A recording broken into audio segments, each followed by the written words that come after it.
datang lagi saya, Talmika, menghantarkan Anda untuk mengerti hukum kekekalan massa. Minggu lalu kita sudah belajar tentang hukum kekekalan massa dan hukum Paulus atau hukum perbandingan tetap. Sekarang kita akan belajar tentang hukum yang ketiga dari hukum dasar, hukum perbandingan berganda yang dikemukakan oleh Dalton. Dalton mengatakan bahwa jika ada dua unsur dapat membentuk dua atau lebih jenis senyawa, maka jika massa salah satu unsur tetap, maka perbandingan massa yang lain merupakan bilangan bulat dan sederhana. Contohnya begini, saudara-saudara. Nitrogen kalau berikatan dengan O, ini bisa membentuk lebih dari dua jenis senyawa. Bisa membentuk NO, bisa membentuk N2O, bisa membentuk N2O3, bisa membentuk N2O5. Jadi jika dua unsur ini dapat membentuk dua atau lebih jenis senyawa, ini ada 4 jenis senyawa. Jika massa unsur tetap, jika salah satu unsur tetap, misalnya ini sama ini N-nya tetap, nanti O sama O di sini sama di sini, perbandingannya pasti bilangan bulat dan sederhana. Ada nggak senyawa atau unsur yang lain yang mengikuti seperti ini? Ada. Contoh yang lain adalah karbon dan oksigen itu bisa membentuk CO, bisa juga membentuk CO2. Dua unsur membentuk dua atau lebih jenis senyawa. Jika massa salah satu unsur tetap, maka massa yang lain akan merupakan bilangan bulat dan sederhana. Contoh soal. Oke? Tadi hukum Dalton. Ini contoh soal. Saya bacakan. Belerang dan oksigen dapat membentuk dua jenis senyawa. Senyawa pertama dan kedua mengandung 50% dan 40% belerang berturut-turut. Berapa perbandingan massa O pada senyawa pertama dan O pada senyawa kedua pada massa belerang yang tetap? Itu pertanyaan A. Pertanyaan B, berapa perbandingan massa sulfur belerang pada senyawa pertama berbanding sulfur pada senyawa kedua pada massa O yang tetap? Jadi bisa dibalik, saudara-saudara. Dibalik. Oke, sekarang kita jawabnya A. Kita buat tabel saja, saudara-saudara. Di sini saya tulis senyawa pertama. Oke. Senyawa kedua. Oke. Di sini saya tulis massa belerang. Di sini saya tulis massa oksigen. Kita buat tabelnya, saudara-saudara. Begini, saudara-saudara. Ini saya hapus, saudara. Senyawa pertama, ini senyawa pertama nih. Belerangnya berapa persen? Massanya belerang berapa persen? 50% belerang. Senyawa pertama, S-nya 50%. Berarti oksigennya berapa, saudara-saudara? Totalnya harus 50%. Senyawa kedua, massa belerang berapa persen, saudara-saudara? Senyawa pertama dan kedua 50% dan 40% belerang. Senyawa pertama 50% belerang, senyawa kedua 40% belerang. Kalau belerangnya 40%, oksigennya berapa? Yes, 60%. Oke? Nah, soalnya ini boleh dianggap sebagai gram. 50% belerang boleh dianggap 50 gram belerang. 50 gram oksigen. 40% belerang 40 gram. Karena kalau diandaikan senyawa pertama 100 gram, senyawa kedua juga 100 gram. 100 gram senyawa, belerangnya 50%. 50% kali 100, yes, 50 gram. Ini juga 50 gram. Senyawa kedua 100 gram, 40% belerang, berarti 40 gram. 60% berarti 60 gram. Daripada repot-repot memisalkan massa, untuk lain kali nggak perlu dibuat seperti itu, saudara-saudara. Langsung aja 50% belerang, udah 50. 40% belerang 40. 50% oksigen 50.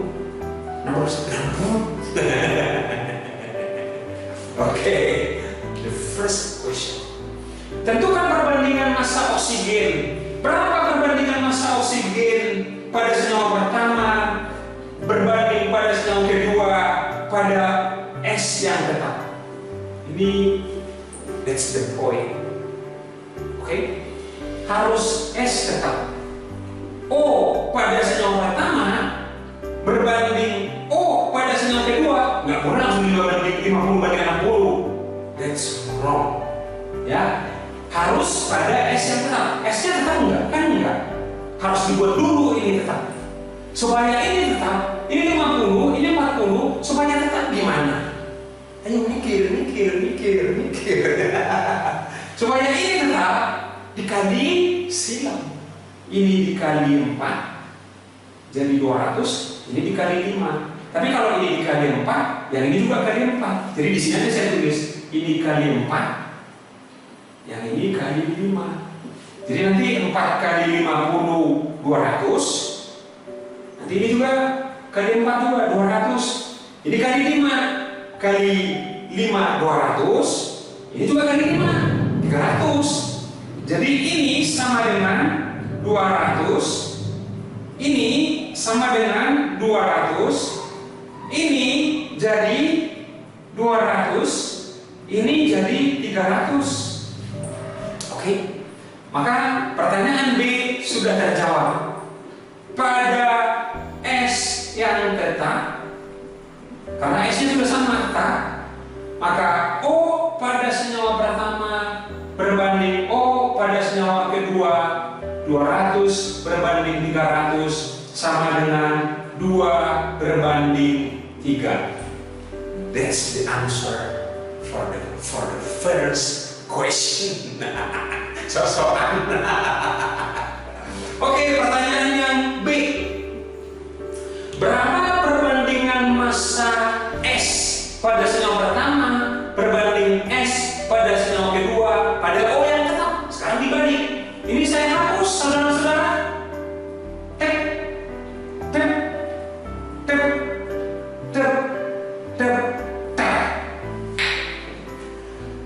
Ditanya pada O tetap. Bagaimana caranya biar O di sini sama O di sini sama? Tetap. Ini kan 50 dengan 60 tidak sama. Sekarang kita samain gimana? Kali silang. Ini dikali yes. Ini dikali yes. Nanti 6 kali 50 300, 5 kali 60 300. Tapi kalau ini dikali 6, juga kali 6. Kalau ini dikali 5, juga kali 5. Jadi ini kali 6 jadi 300. Ini dikali 5 jadi 300. Ini kali 6 kali 6 jadi berapa? Ya, 300. Ini kali 5, ini kali 5 berapa? 200. Jadi O-nya jadi tetap. Maka pertanyaan B, berapa perbandingan S pada senyawa pertama? Nah, saya hapus. Pada O yang tetap, karena O-nya udah sama, perbandingan massa S pada senyawa pertama berbanding S pada 300 banding 200 sama dengan 3 berbanding 2. Begitu caranya.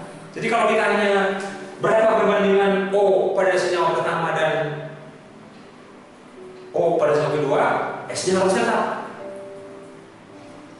Atau sebaliknya, kalau perbandingan S pada senyawa pertama berbanding S pada senyawa kedua, O-nya harus tetap. Bagaimana caranya biar tetap? Yang tadi saudara-saudara, dikali silang saudara-saudara.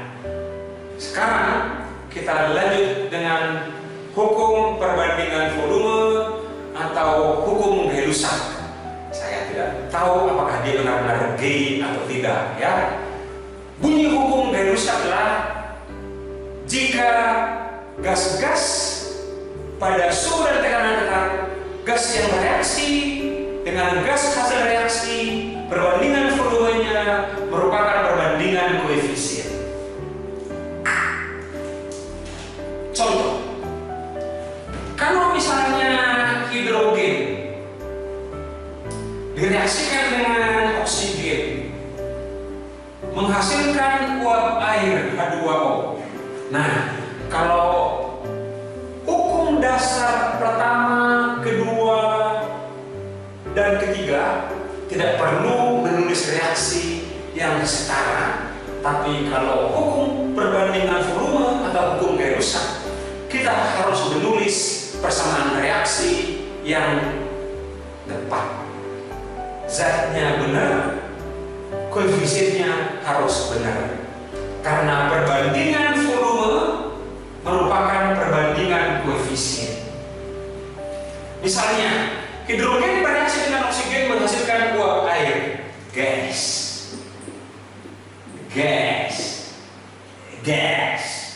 Koefisiennya belum sama, saudara-saudara.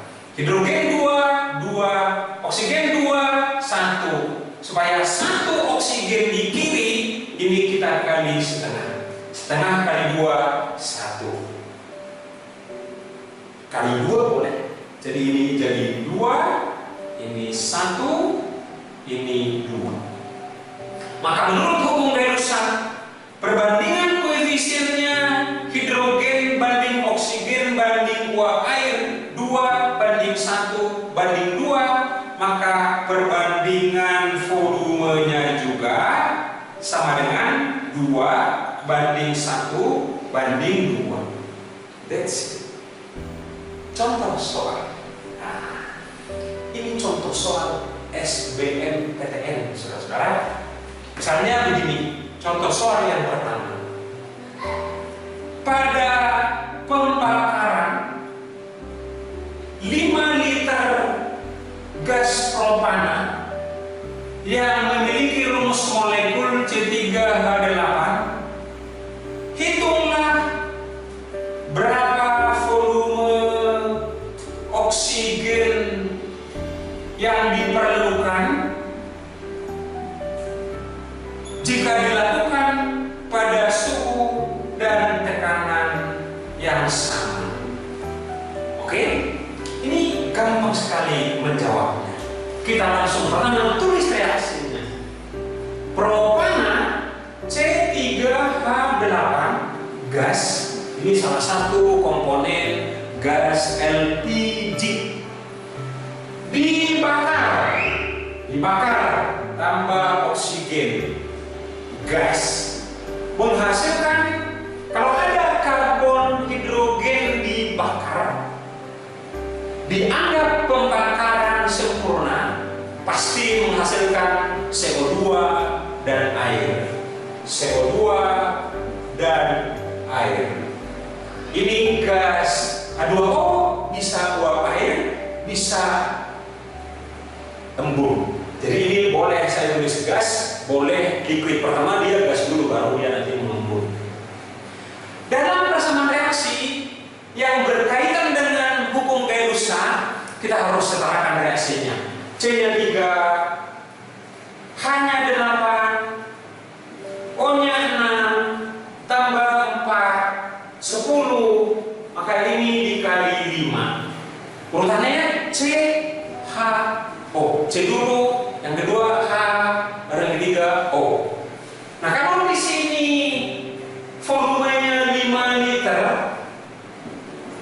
berapakah volume oksigen yang diperlukan?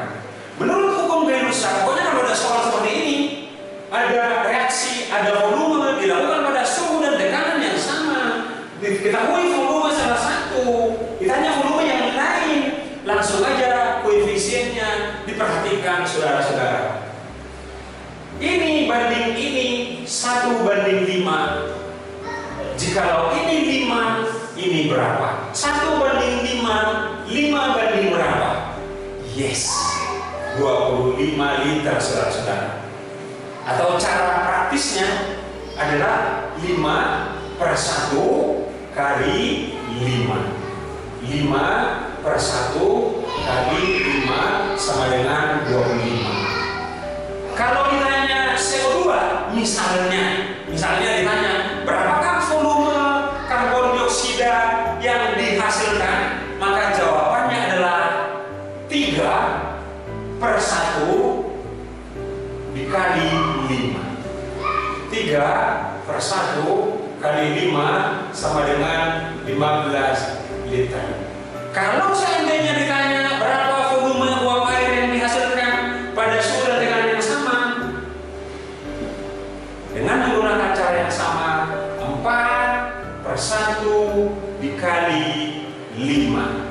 4/1 dikali 5 sama dengan 20 liter. Begitu saudara-saudara. Ini contoh soal yang pertama. Saya ambil contoh soal yang kedua.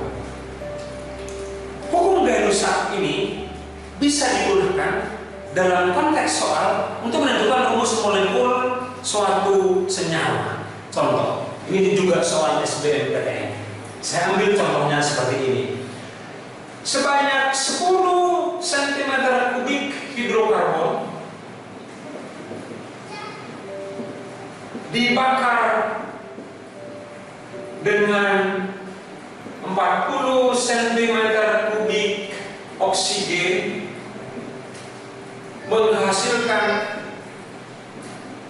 menghasilkan 30 cm3 karbon dioksida dan sejumlah uap air.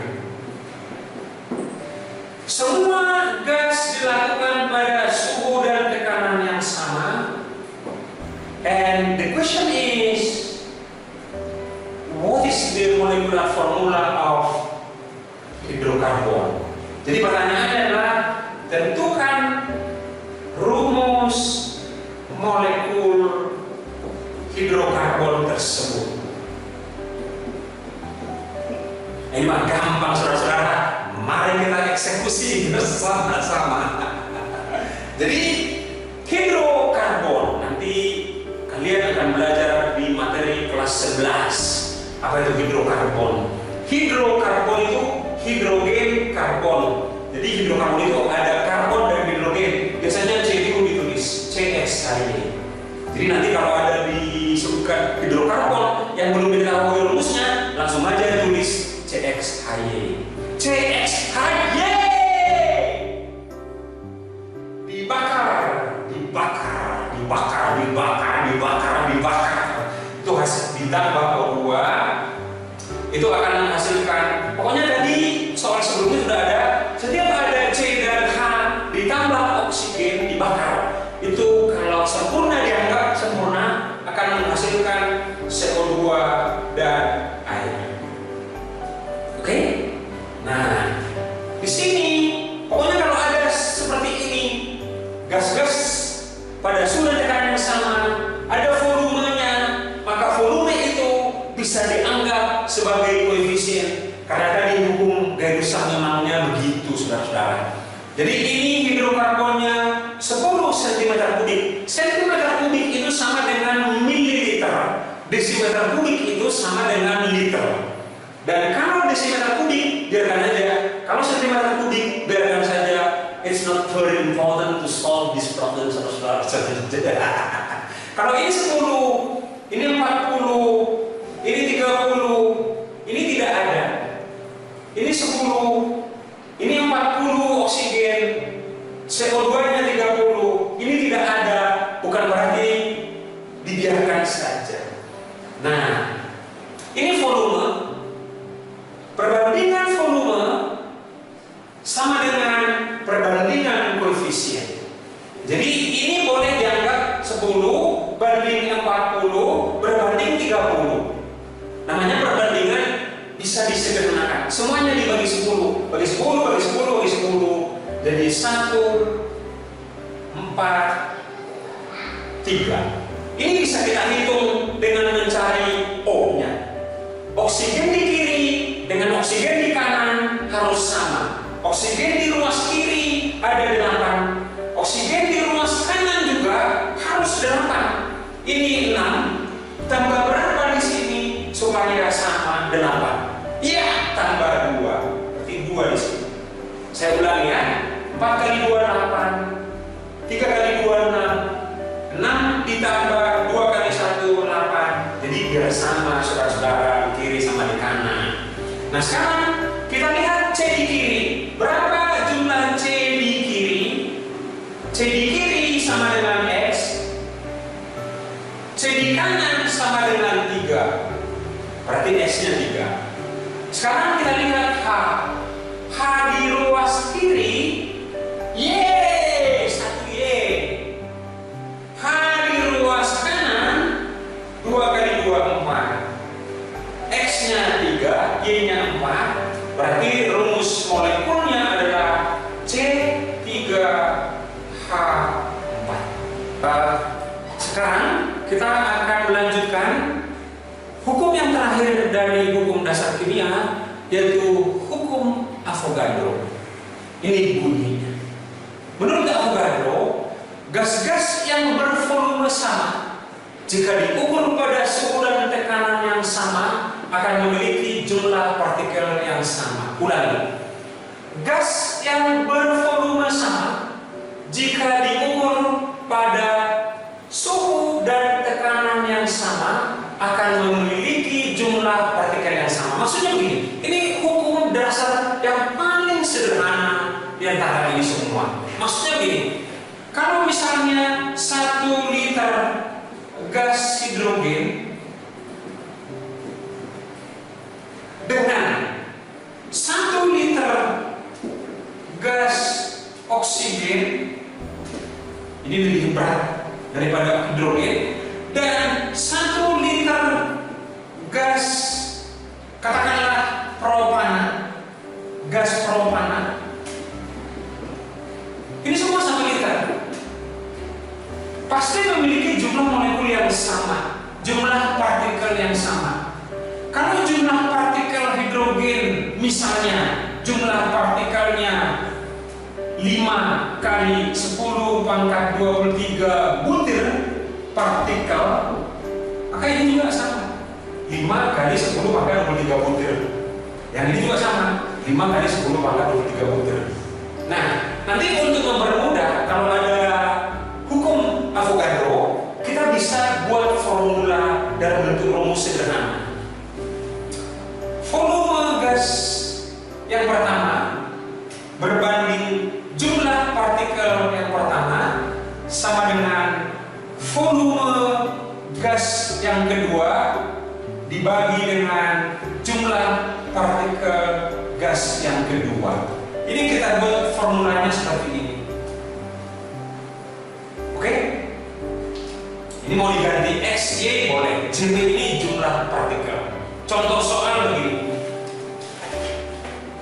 1 liter, atau saya tulis sebanyak 2 liter gas oksigen pada suhu dan tekanan tertentu memiliki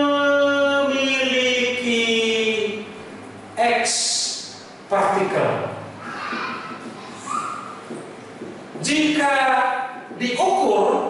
Jika diukur pada suhu dan tekanan yang sama, tentukanlah berapa jumlah partikel dari 5 liter gas helium. Nah, gitu. Jadi pertama, kata kuncinya adalah ada 2 gas, oksigen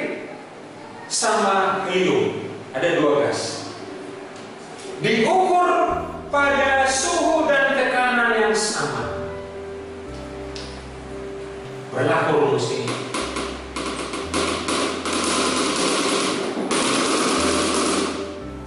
Maka kita bisa langsung tulis formula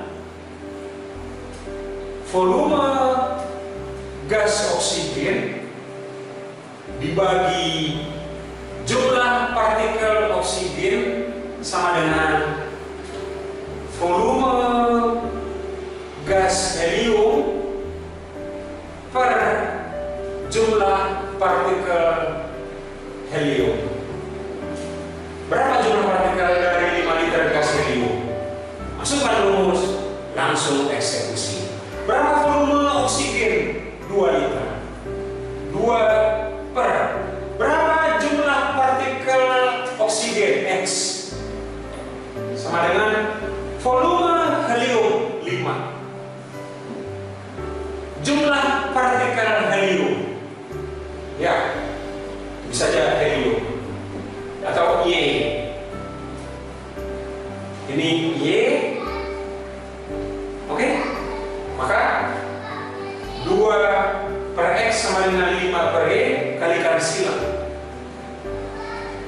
Maka 2 kali Y sama dengan 5 kali X, berarti Y sama dengan 5X per 2, 2,5X. Finito. Begitulah pertemuan yang kedua saya dengan kalian. Jadi selesailah sudah 5 hukum dasar kimia.